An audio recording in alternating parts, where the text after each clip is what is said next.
Go ahead, Risha. Okay. All right. So thank you everyone for joining us for our mental health forum. So for those of you who have not ever joined us for one of these forums, we host a couple of them in person throughout the year, but since with the circumstances, we are shifting them to this virtual setting for a while. So we really appreciate everyone being able to make it out. And for those of you who are not familiar with Doctors for Change, I'm just going to talk a little bit about Doctors for Change and the Mental Health Committee, unless you wanted to do that, Ariana. No, go right ahead. Okay, great. So Doctors for Change is an organization based here in Houston, and we work on what we call the unacceptable realities in healthcare. So that's really addressing a lot of the social determinants and various disparities in healthcare outcomes. We have a number of committees, including the Mental Health Committee, whose forum you are attending today, the Anti-Human Trafficking Committee, the Healthy Eating Active Living Committee. So we have several committees based on a number of interests. So if there is anything, any particular area that you are interested in, please feel free to check out our website. You can also get in touch with me or with Ariana, who is our current executive director. My name is Richa, and I'm the committee leader for the Mental Health Committee. So if that's an area you're interested in, I would love to talk to you about ideas and some of our active projects. And then today's forum is really focused on vaping, particularly vaping and substance use in adolescents. So over the past year, we've been very focused on child and adolescent mental health. So we have two wonderful speakers tonight who I'm very excited to have to be able to talk to you about. And they have been very flexible in converting to this virtual forum. So we're very, very excited to have you tonight. And so I'm going to go ahead and introduce the speakers and then let them take it from here. All right. So our first speaker is Dr. Lindy McGee. She is a general pediatrician who practices in Pasadena. She is a native Texan who completed her undergraduate education at Vanderbilt and earned her MD at Baylor College of Medicine. She completed her training in pediatrics also at Baylor, and she is currently an assistant professor also at Baylor.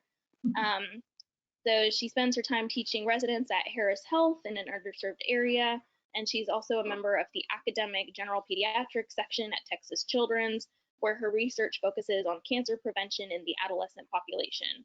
Her interest in cancer prevention has led to projects on increasing HPV vaccination rates in teenagers and on vaping education for healthcare providers and for the public. She is also involved in advocacy at the state level on vaccine and e-cigarette legislation.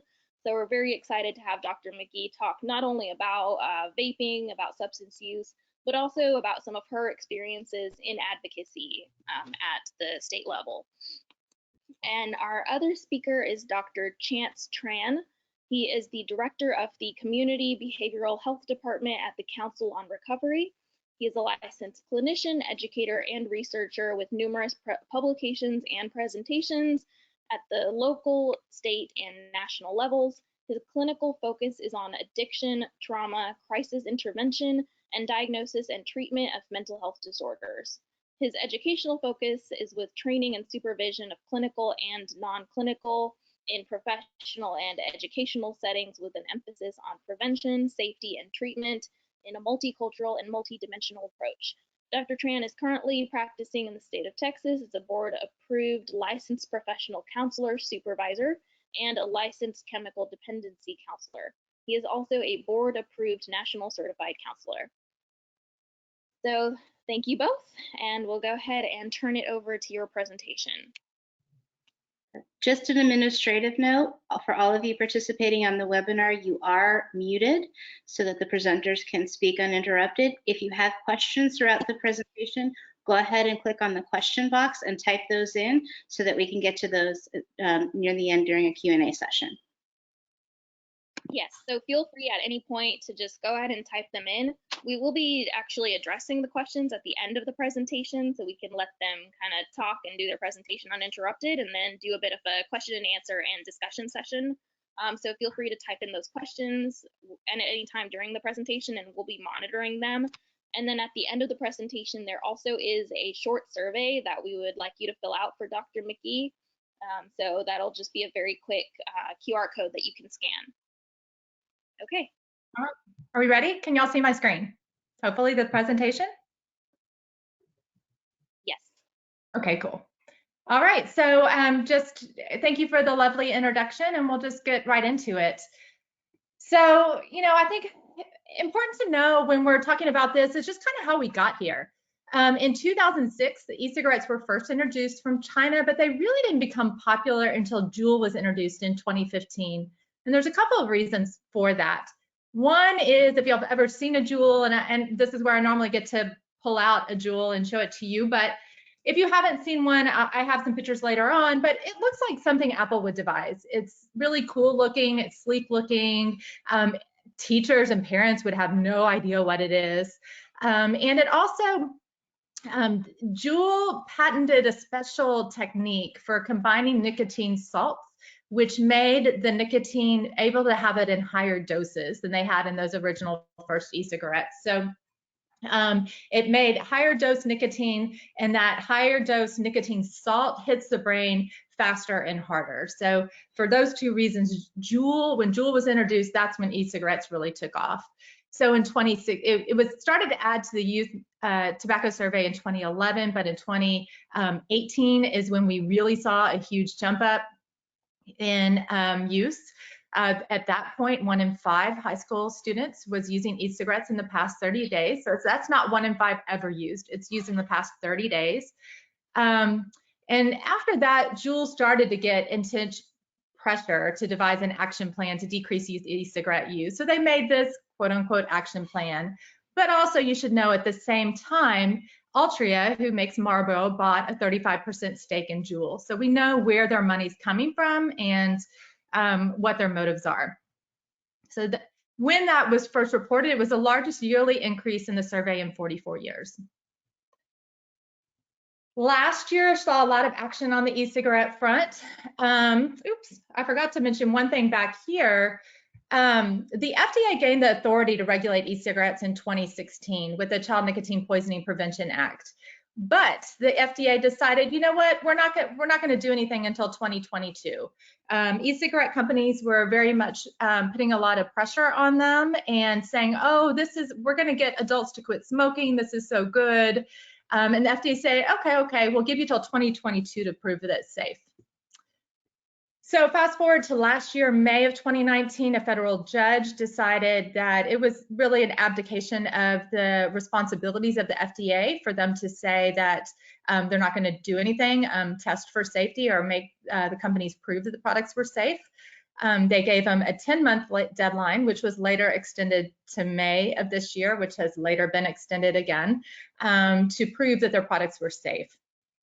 In August in 2019, we got our first case of E-Valley, or e-cigarette vaping associated lung injury in the Midwest.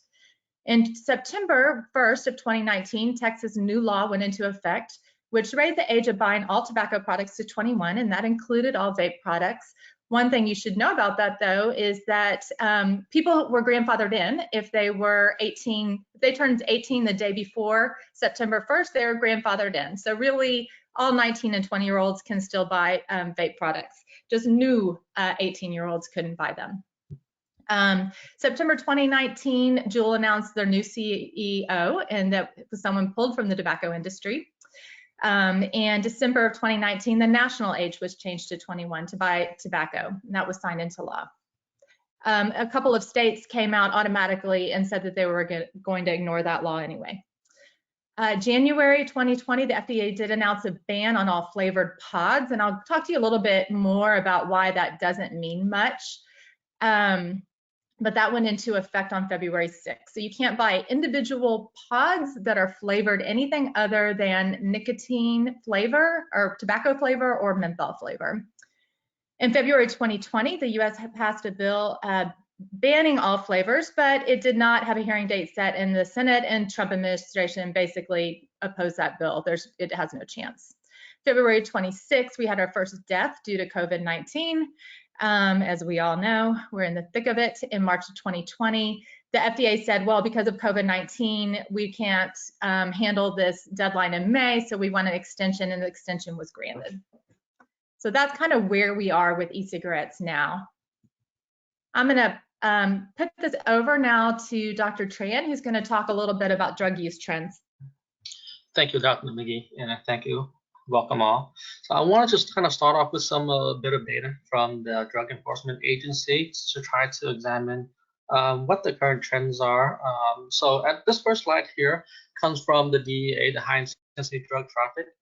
And if you look at the surveys, we surveyed adults, well, they surveyed adults of all teen, and when they asked what the trends are, what the biggest threats are, methamphetamine came up the highest, #1 for both adults and teens. And one thing that you don't notice on there within the top 5 or top 10 is going to be nicotine or e-cigarettes. Now that seems very interesting to me. Now we all know that e-cigarettes, nowadays people aren't just using tobacco, they're mixing a lot of different things in there. So I think for adults, #9 and #10, synthetics and don't know may be a part of that, but obviously is very, very low. And over at teens, we're looking at marijuana concentrate, which is something that a lot of adolescents are mixing into their electronic cigarettes, whether they're using THC or any other concentrate into their electronic devices to smoke. But it's still, #10 is still very low. We go to the next slide. We wanted to compare that to what's really happening. What are people really going into treatment for? And so I found some data from some state-funded treatment admission. This comes from HHSC here in the state of Texas, state-wide. And this data comes from people that have been in treatment. All right. And when you go in treatment, what are the drugs that people are going in for? And the highest substance that people most often went in for was going to be alcohol and marijuana across the state and within Harris County. So what are two things that are very familiar when it comes to Harris County, when it comes to alcohol and marijuana? Well, nicotine is very similar to alcohol and marijuana, is that, well, they're becoming more socially acceptable, like alcohol and marijuana, nicotine and vaping is very socially acceptable, like alcohol and marijuana. And so how is that influencing our kids and our adolescents? Well, how are they doing it? Well, they're just using marketing tools. What they're doing, they're using the same tools, the same skills, the same marketing strategies as tobacco companies are. So we look at how much money they're spending. Tobacco companies are spending $9 billion a year with a B. Now, that's such a huge number. It's really hard to really fathom what that number really is, but you break it down to a day basis, that comes with $26 million per day. That number is still really huge to me. But if you compare it to something that we can kind of focus on before COVID-19, one of the biggest things is going to be the election. And in 2016, we spent more money on that election than any other election in the past. And we only spent $6 billion throughout the election. So what we're seeing here is that the tobacco companies are spending 50% more per year than we're spending choosing our president. Now let that sink in for a bit. It is a ridiculous amount of money that they're spending, and it's obviously working. Now, if you saw during Dr. McGee's first slide, you see a big change in 2015, and Juul came out. So if you've noticed, e-cigarettes were fairly low until 2015, and it started spiking up really high. And you also notice that combustible cigarettes started tapering down after that. Now, I hope you guys don't feel too bad for the tobacco companies, because they're actually spending a lot more money overseas than the United States. And they're spending most of their marketing dollars and time here in the United States versus spending their, e-cigarette marketing here in the United States and tobacco, combustible cigarettes overseas. So what are we looking at here? We are looking at more data from HHSC, from the Texas HHSC department. We went and asked the kids in region 4 education, and this data comes from region 4 education, which means that we're looking at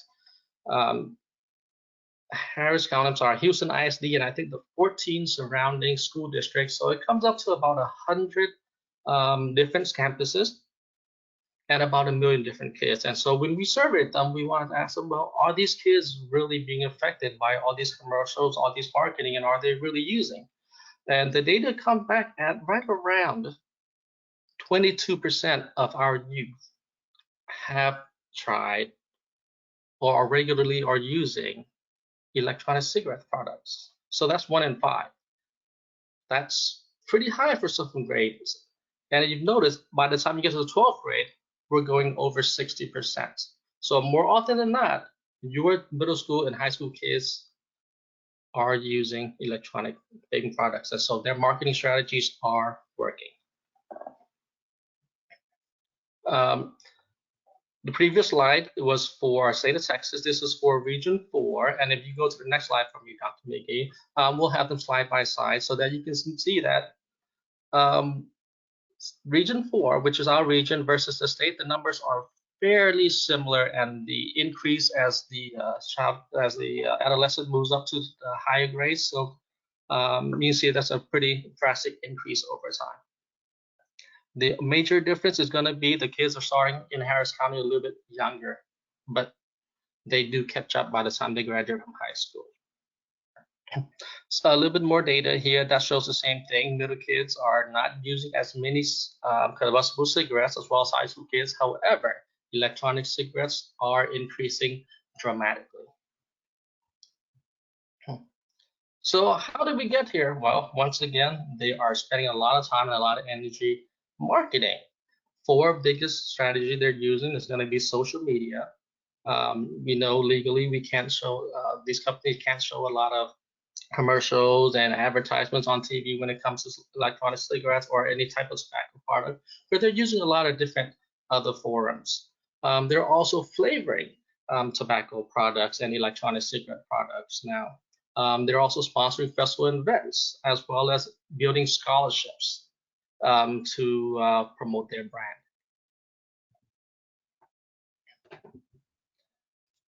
So what we want to do is we want to get these kids educated so that they can not start smoking.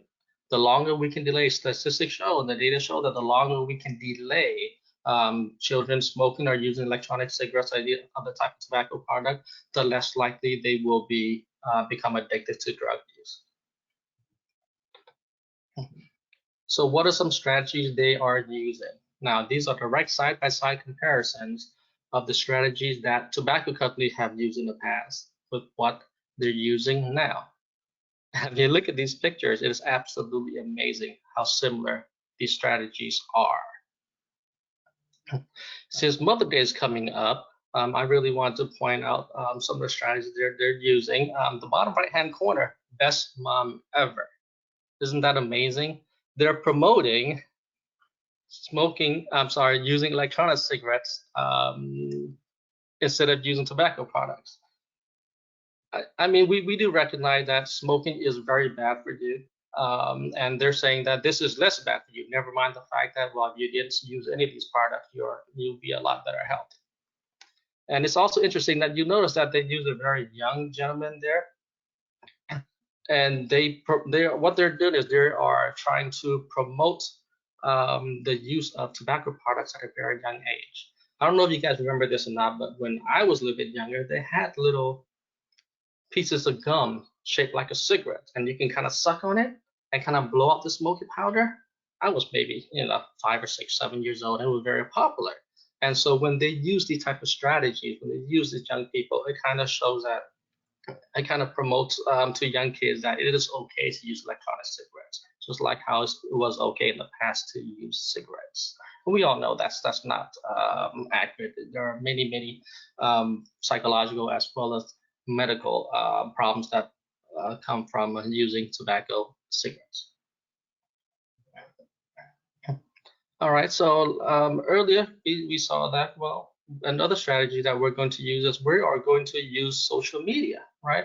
You look at all these beautiful people, all these popular people, and they're going to be using Twitter and Facebook and all these other social medias to promote their product by saying, well, if all these rich, famous, cool people are using it, Why wouldn't you want to? Don't you want to be like them?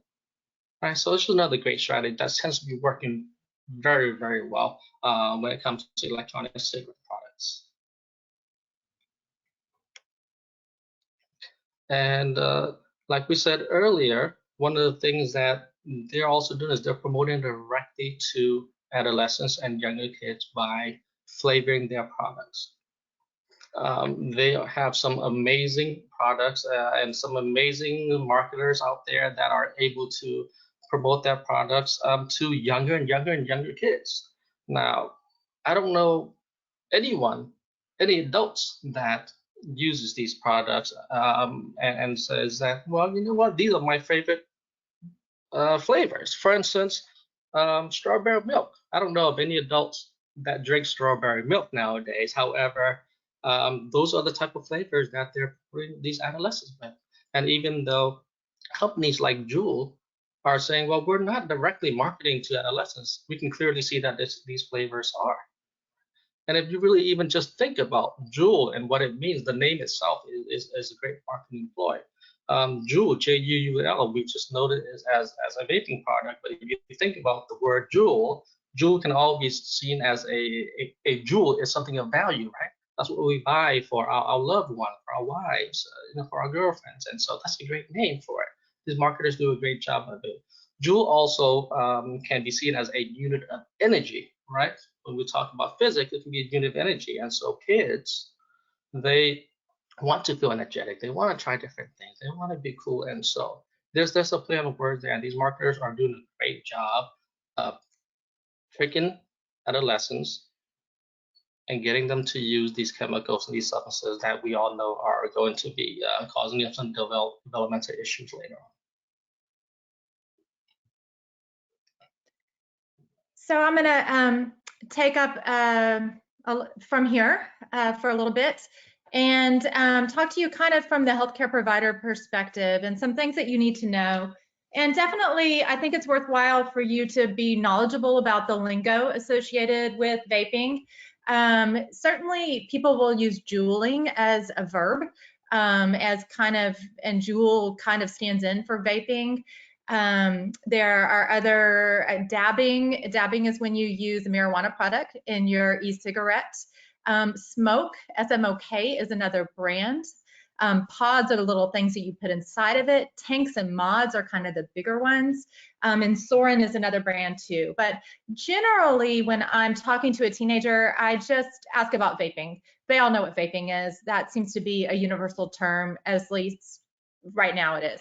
I don't ask if they're juuling because I'm afraid that they're using Soren or smoke now, and I'll talk to you more about why I think that's getting more popular.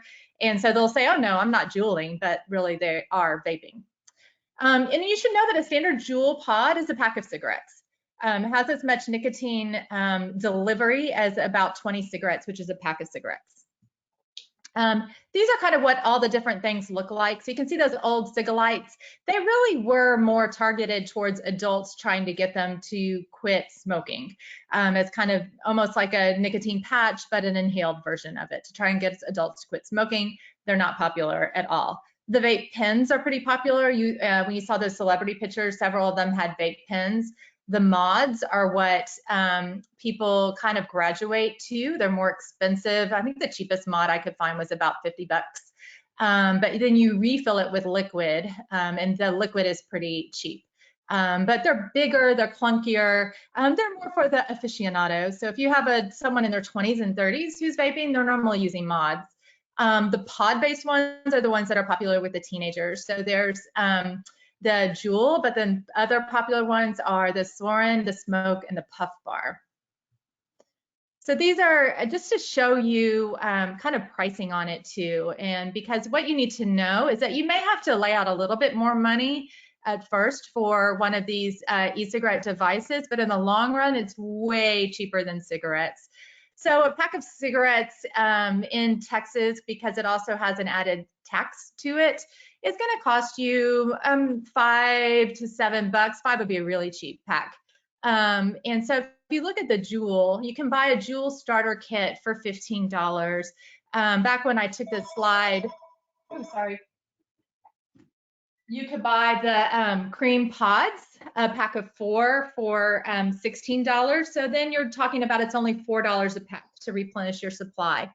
The Sorens are really popular right now, and those are only $15. And the reason why those are popular and the reason why these smoke and Sorens are getting more popular is because that ban they made on flavored pods. So the pods are a little thing that you click into Juul. Those aren't allowed to be flavored anymore. But there's 2 workarounds they've figured out. One is they've made these where you can fill the pod yourself. And if the pod is refillable with your own liquid, then the flavor, you can use whatever flavor you want. So I show you this Lava Flow brand fruit flavor. That is about 15 packs of cigarettes worth of nicotine for 20 bucks. And then the puff bar you can see on the far side, and that's basically a disposable Juul. But since you don't have to, it doesn't have a pod that you detach, you just throw the whole thing away when you're done. It does not count under the flavor ban. So these come in tons of different flavors. And this is in the Galleria. Star Vapes in the Galleria. You can see they're playing off of Star Wars. The second row that you see there is all different flavors of puff bars.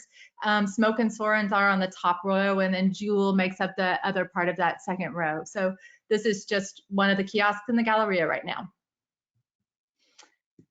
They've also figured out ways to make it easier for them to hide from teachers and hide from parents. So the pullover hoodie is a fun one. That's about 40 bucks online, and you hide your vape device in the hood part, and then you can vape through the drawstring, what looks like the drawstring. So here's a lot of fun ways to hide and deceive your parents. So why do we care about this? What's the big deal about nicotine? One thing we do know also is the nicotine content listed on the package. Remember, these are not regulated by the FDA at all. The nicotine content really does not correlate with the levels. So there's no regulation of levels. We're not sure. When they do test it, they're kind of all over the place. Another thing to know is when you see some of the studies coming out,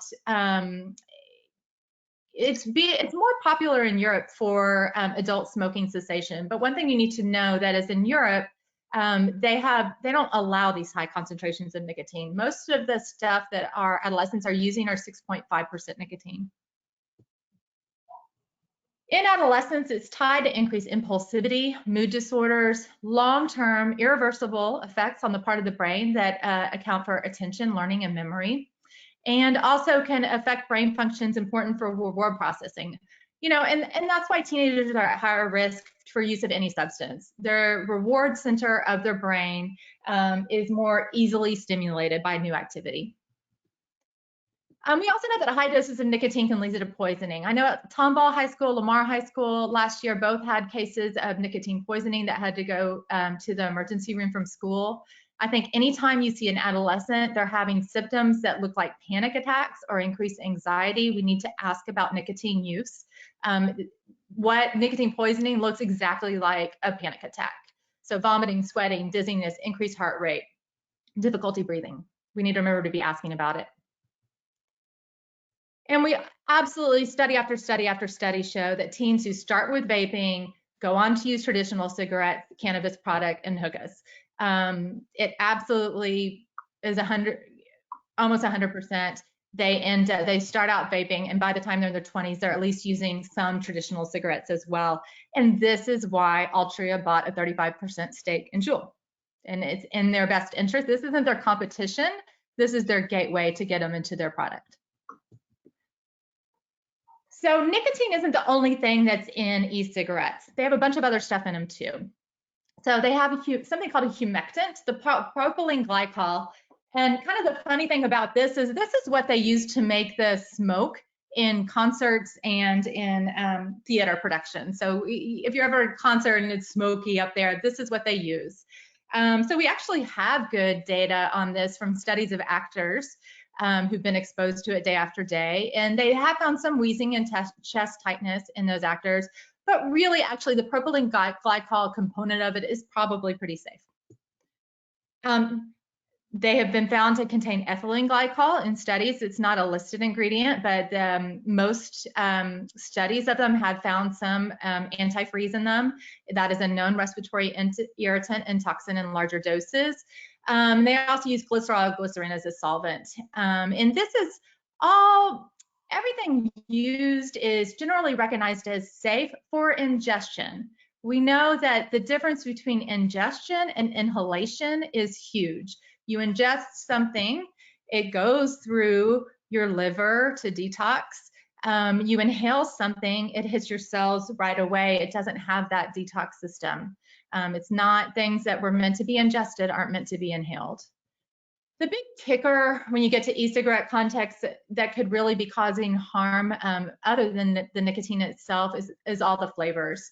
They use a lot of different chemicals to cause these flavors. And when I say flavor, tobacco flavor is a flavor too. So like Juul has 2 different tobacco flavors. They have a Virginia tobacco flavor and another tobacco flavor. So just because it's tobacco flavor doesn't mean it doesn't have these contents. They use some stuff called benzaldehyde for the fruity taste. It's highest in cherry flavor. And we do know that occupational exposure to that cause eye and mucous membrane irritation. The cinnamonaldehyde we know it is cytotoxic to embryonic and lung cells in cell assays. And then all these things that are used to add creamy flavors are the same things that cause the popcorn lung. So when it's the same ingredients that they do have studies of workers in microwave popcorn production plants that can cause chronic cough, asthma, and bronchiolitis obliterans. So at least 1 in 3 of the different flavors had these in one study. There's also a bunch of stuff that's formed when the flavors are heated up. These include lovely things like formaldehyde and acetaldehyde, known carcinogens.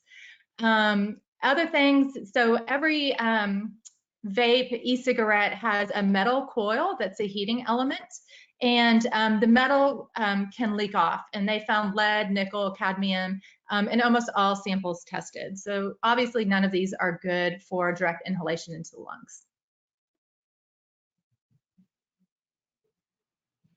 And so it's not only that you risk your own health, it does pose a risk to those living with you. So we need to be asking our adolescents about e-cigarette use, but we also need to be emphasizing this with our parents, because certainly I do find that if someone is going to give up smoking or vaping, the time when they're most likely to do it is when they have a baby at home that they want to protect. So new parents are a great time to kind of introduce this issue and to know that there is what we call secondhand exposure. So everything, all those toxic chemicals that I talked about that you breathe in also get breathed out.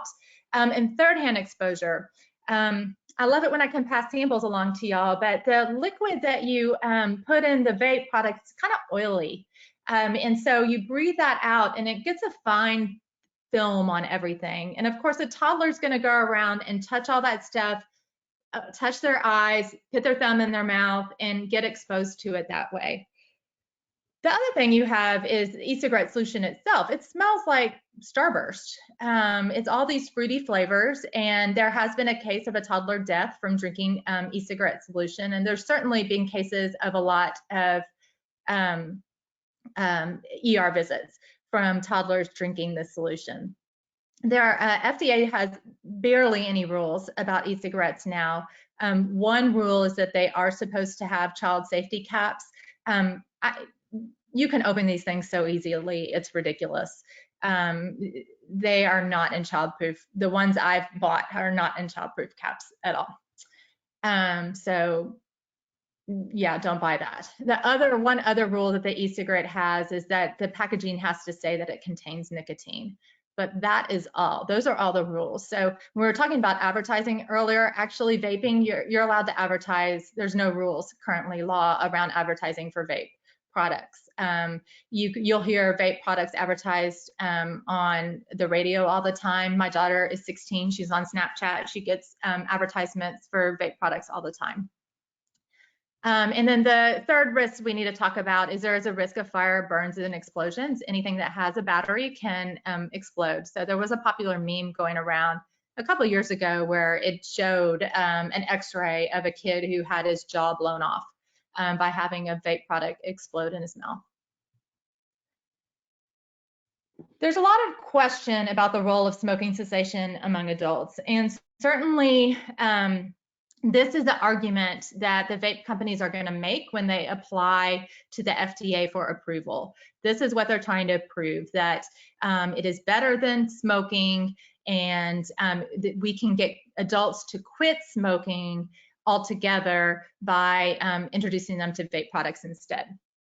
I think you saw all the toxic chemicals that are in there. There are more toxic chemicals that you inhale from combustible cigarettes than you do from vape products. But this is the way I heard one mental health and public health professional talk about it. It's like switching from crack cocaine to powder cocaine. Sure, it's probably better, but it's still cocaine. So it may be a little bit better. It's still bad for you. The studies are kind of out. The studies are mixed. Some studies show that adults can quit nicotine products altogether through use of vaping. Some show that adults really just go on to vape and smoke when they introduce vaping. So they definitely are mixed. And so I don't want to say absolutely not, it can't be used that way, but it is not the recommendation of any of the National Academies of Science or Medicine right now. Like I said, this is a little bit more controversial in Europe, and some of the European agencies are arguing more for e-cigarette use. Once again, they have tighter regulations on their e-cigarettes.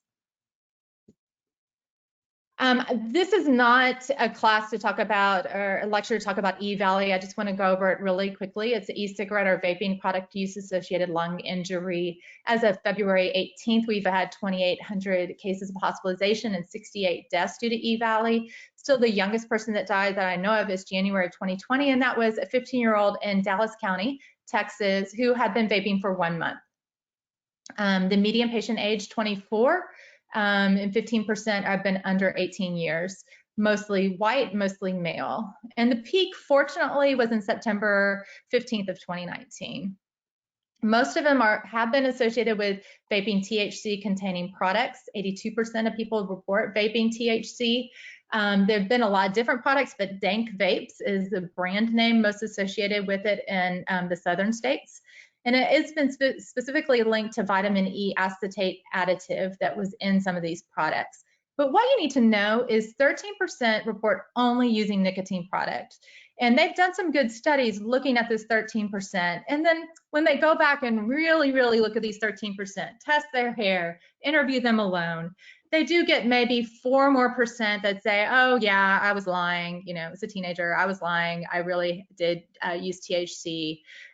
Or they had been using some marijuana edibles plus vaping, so then it was hard to tell the difference. But a good 7% still only use nicotine products, and only use nicotine products that they bought from traditional sources. So THC is the biggest part of the pie, but it's not the only part of the pie. And there are people getting E-Valley who have only all evidence supports that they've only used traditional nicotine legal sources.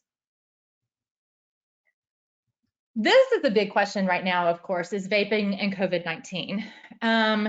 There have been definitely people suggesting out there that one of the reasons why the US has seen more admissions for the 20 to 30-year age group, the 30 to 40-year age group with COVID-19 is because increased rates of vaping.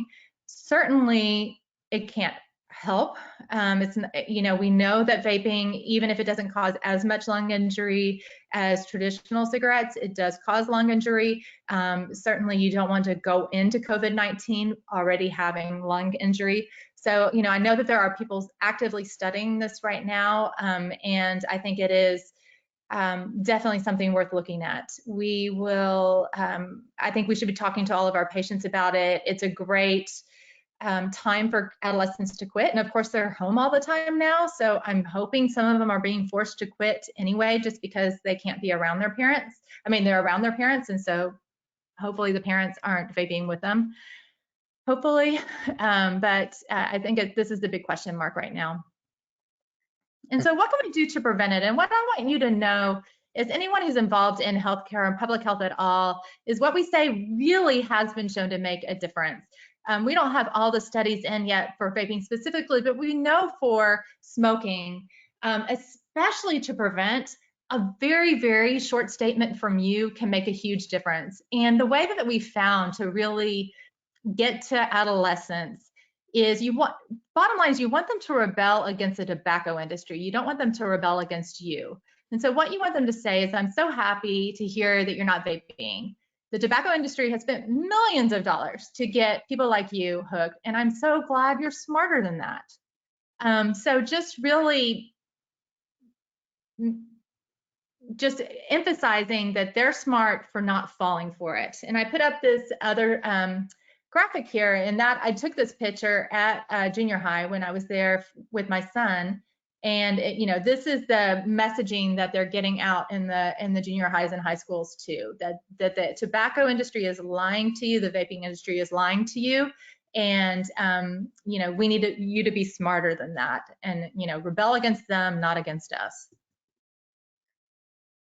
What to do when someone is vaping? There are a bunch of different referrals to help. I like this, the truth.com or the text Ditch Jewel to that number. It's a text line. I do think that kids like text better than they like to talk to a grown-up on the phone. The actual quit line for Texas I found to be very inconsistent for under 18. I just call there every once in a while and pretend to be a 16-year-old to see how they react. And sometimes the person will say, oh, we can't help anyone under 18. Well, they can, they just can't give nicotine patches to people under 18. But some of them will say that, oh, we can't help you at all. So I don't like an inconsistent site, because teenagers, it's not like they're going to call back more than once. So the truth.com is where I like. And then also the teen.smokefree.gov is run by the National Cancer Institute. And that one, they will consistently, they will talk to adolescents when I call and pretend to be an adolescent. Nicotine replacement therapy is recommended for kids who are addicted. There are different scales you can use, and if you go on the American Academy of Pediatrics website, they have great resources on all of this. I just don't have time to go over it all today. But it is recommended to use nicotine replacement therapy because these kids are getting highly addicted to nicotine. There's stories of teenagers waking up in the middle of the night to take a hit off their Juul because they can't make it through the night without it. So that, there's gum patches, lozenges, spray. The best way to do it is have a patch on and then use a gum or lozenge for the cravings.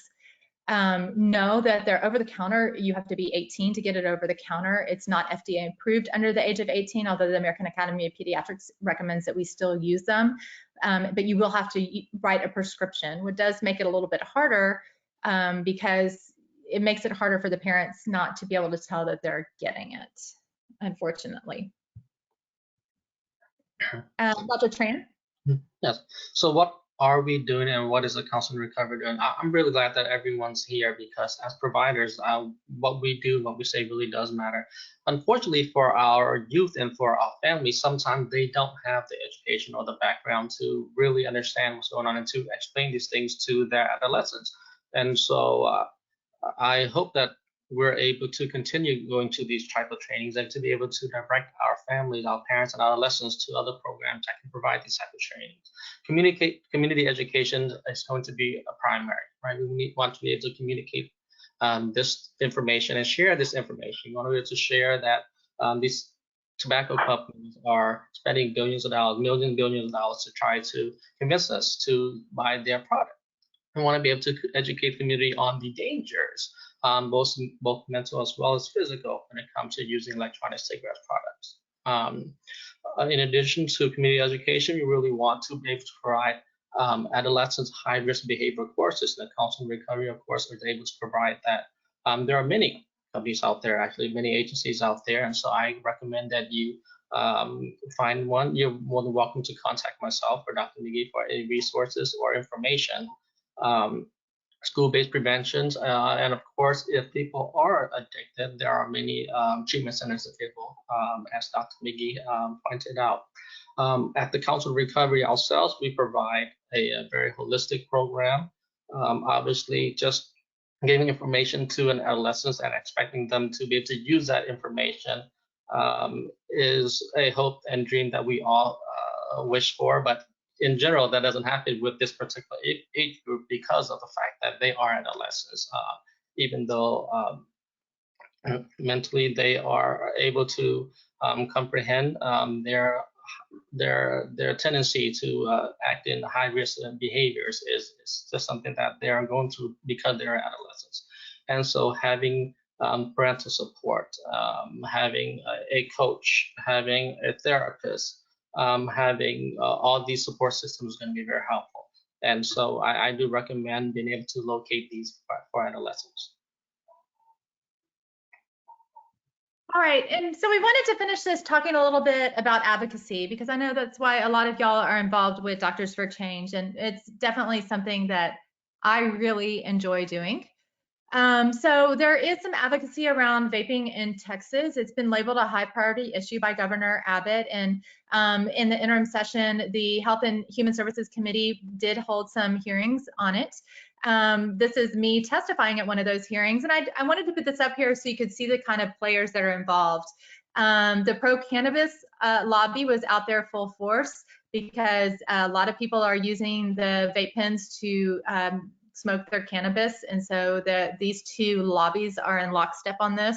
And then their pro-vaping lobby. On my side was the high school principal for Westlake High School, so he was there too. Super fun to go to these hearings. The hysterical thing is watching all of these pro-vape lobby people start to go into nicotine withdrawal, and then as soon as there's a recess, they're like running out and going and vaping in the rotunda. We do have a legislative agenda. It is supported by the Texas Pediatric Society, the TMA, the Texas Academy of Family Physicians, the Texas chapter of the American College of Physicians, and the Texas Public Health Coalition. And there are a couple of things that we need to do to at least get parity between combustible cigarettes and vape cigarettes. So we want to increase the taxes on conventional cigarettes by more and have that same tax on e-cigarettes. Right now, e-cigarettes are not taxed differently than any other product.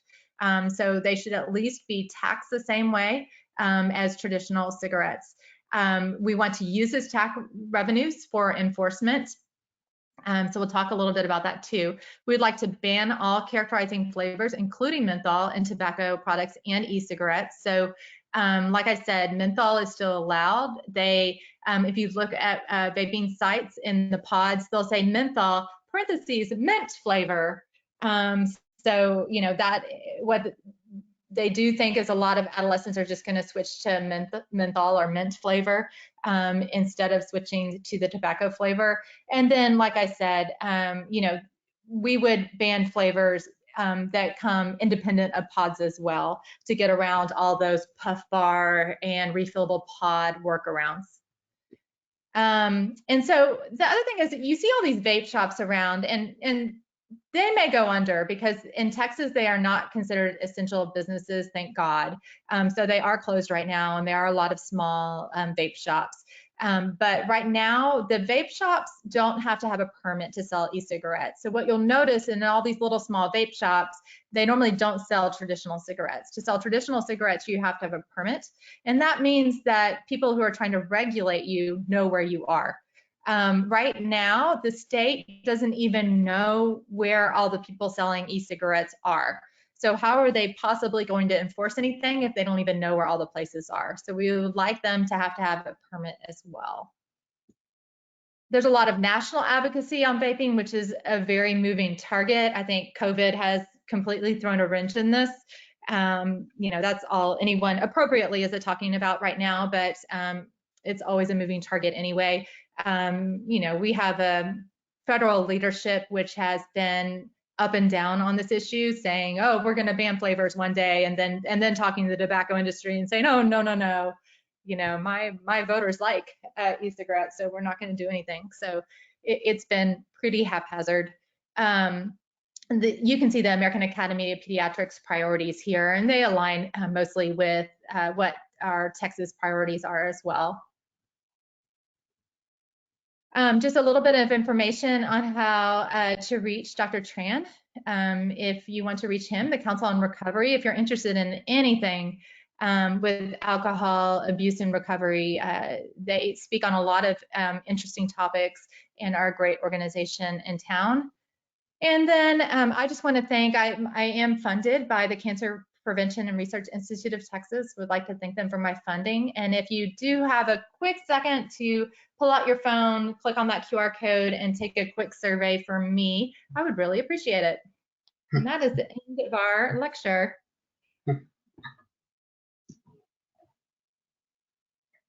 We tried for 50 minutes and we just got there. I know that was a lot of information. Thank you so much, everyone. It was a pleasure working with you, Dr. McGee. Thank you so much, Dr. Change, for inviting us in here and kind of sharing our information. All right. Well, thank you both for a great informative presentation. This was really, really wonderful. I have noticed that we haven't had any questions, so I'd like to open it up to anybody who's participating. Again, you can type your question in the question box or the chat box. There is also a little icon of a hand. If you want to click on that and raise your hand, I should be able to disable your mute so you can ask the question yourself. So does anybody have any questions before we sign out? So while we are waiting for that, why don't I ask, how is it possible that teens are accessing some of these tobacco products if you're not supposed to be selling nicotine to someone under the age of 21 or 18? They're pretty easy to buy online. There are some sites where you just have to click I'm over 21 and then you can buy it. Juul and more popular brands do have a way to try and authenticate your age, but it's not that hard. Okay, let's see. All right, Dr. Reed has a question, so let's see.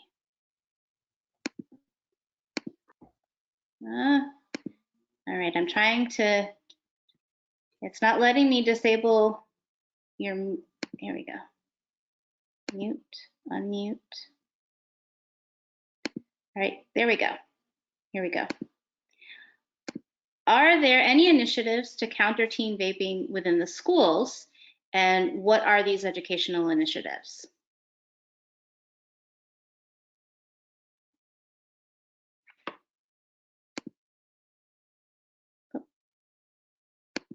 Hold on a second.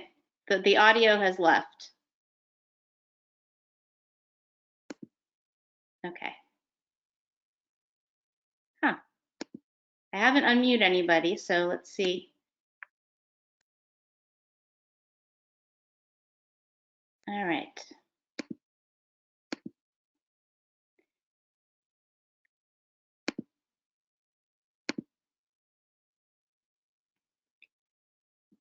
We're having some computer difficulties with the audio at the moment. Let me see if I can. Okay. All right. Can we try again? No, we're not hearing. I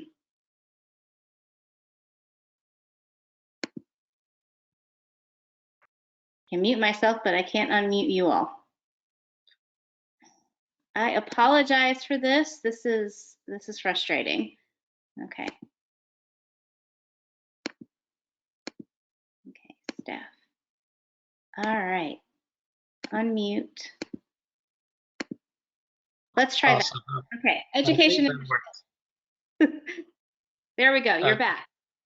Great, thank you. Yeah, there are actually many programs. One of the programs that we specifically use at the Council on Recovery is going to be called the Choices Program. It's a high-risk behavior and intervention program tailored specifically to the school. So we'll come in and we'll do an assessment for the school, and we'll create programs for the students, the parents, and the faculty there to try to achieve the outcome that we're looking for.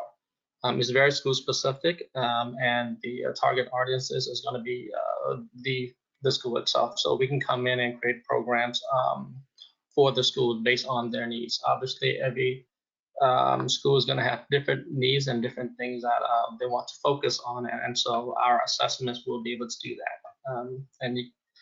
And if you haven't, you can feel free to give us a call at the Counseling Recovery Alley 800 numbers, and we can go out and provide you with that, your school with that assessment. Okay, another follow-up comment. Sorry, if you can share my screen again, I have a list of resources up too. Is my screen still being shared? It can be, hold on. Then if they just want to take a picture of it, they can. Okay, I will get that back up. And in the meantime, are there tobacco or marijuana in hookah products? Yes. Most hookah products have nicotine in them. And is there much of a difference compared to vaping with hookah products? My understanding is no, they're pretty much the same. They're flavored, they have the same flavorings, they have the same nicotine. It is basically the same thing. It's just harder to carry around. Exactly. And remember, you can buy nicotine as well as flavor in a liquid form, and you can basically put that in anything and then combust it in and smoke it. Okay, and another question or a comment that there was a New York Times Magazine article on groups that are counter the anti-vaping advertising, doing advertising on YouTube as promotional videos. Is there any work that's being done to have YouTube take those down or remove them from the site in any way? I'm positive the AAP is working on that, but I don't know of specific efforts. Certainly, I think that, another thing that we need to do is be on the platforms ourselves. I know there's a pediatrician making some great TikToks on vaccines, and I think there's some making some good vaping TikToks too. But I mean, we need to go where the kids are, and right now it's Snapchat and TikTok. But next month it'll be somewhere new. Okay. Are there any other questions before we wrap this up? Anybody that wants to type in the chat box or the question box? I will not touch the microphone again because I seem to have muted everyone, including myself. Sorry about that. User error. We're still learning. Okay. I am not seeing any other questions at this point. Again, I want, Dr. McGee and Dr. Tran shared their contact information. You can reach out to Richa. Oh, I see a hand up. Let's see. All right. Did you want to type your question in the box? Okay. We'll give it a second. In the meantime, again, thank you both for this great presentation. And if you have additional questions, you can reach out to the speakers this evening, reach out to Doctors for Change, and in particular, the Mental Health Committee that hosted this event. All of this is going to be recorded and available online. We will send it out to the participants. And please do, if you didn't get a chance to do the QR code, I did take my phone and took a picture of it. Respond to Dr. McGee's survey when you have the opportunity. And thank you to all the participants and also for your patience with our use of this new technology to host this event tonight. So again, did you have any closing things that you'd like to share? No, thank you so much, Doctor for Change, for all the stuff that you do to educate and to advocate. So I'll be calling y'all when legislative session opens in January. It'll be a crazy one, and it will definitely be healthcare focused. So get excited, and we'll get you out there. Excellent. Thank you, Dr. Tran. Once again, thank you. It's been a pleasure, Dr. McGee. And once again, thank you, Doctors for Change, for inviting me out here. And we do look forward to continuing to work with you guys. And hopefully we'll do this again soon. Wonderful. You all have a lovely evening, and everybody stay safe and healthy. Thank you all. Take care.